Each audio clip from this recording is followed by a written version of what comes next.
Sa iba pang balita, naglabas ng mga panibagong evacuation route ang Israel para sa mga apektadong residente ng Gaza na biktima ng kanilang pag-atake laban sa grupong Hamas. Alamin ang detalye mula kay Son Santiago. Nagbigay ang Israel ng panibagong evacuation route para sa mga Palestino bilang bahagi ng kanilang pagpapaigting na sakupin ang Gaza City at puksain ng grupong Hamas. Ayon sa Israel Defense Forces, binigyan ng 48 oras sa mga sibilyan para makalikas sa Hilaga sa daang Salah al-Din Street na pangunahing kalsadang nagduduktong mula Hilaga hanggang timog ng Gaza. Ito ay bukod pa sa naunang ruta sa Al-Rashid Street. Batay sa ulat ng Reuters, tinatayang 400,000 katao na ang nakalikas mula sa Gaza City.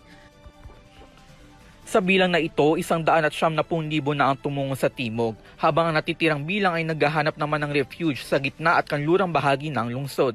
Tinatayang namang nasa 100,000 sibilyan pa ang nananatili dahil sa kanilang pangamba sa seguridad.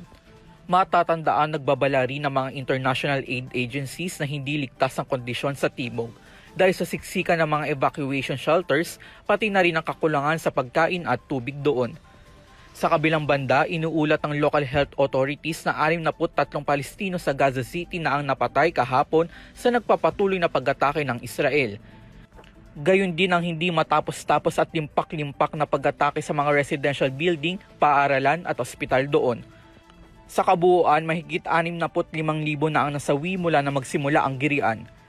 Idineklara naman ng United Nations Commission of Inquiry na nagkakaroon ng isang genocide ng Israel sa Gaza sa kanilang nagpapatuloy na karahasan.